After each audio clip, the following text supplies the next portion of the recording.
1998-yil tashkil topgan, O'zbekistonga 2021-yil kirib kelgan. Greenleaf korporatsiyada 7000 xil mahsulot bor, O'zbekistonga 3000 xili kirib kelgan. Hamma mahsulot ekoenergetik mahsulotlar, zubachistка, uxachistkadan tortib elektromobilgacha bor.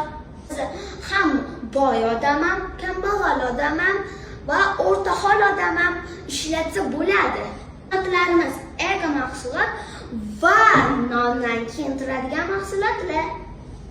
Bu degani bizning korporatsiyamizda parashok, idish yuvadigan gel, shampun, sovun, zubnoy pasta va esa musor paket. Bu mahsulotlarni hammamiz ishlatamiz va men sizlarni Greenleafga taklif qilaman.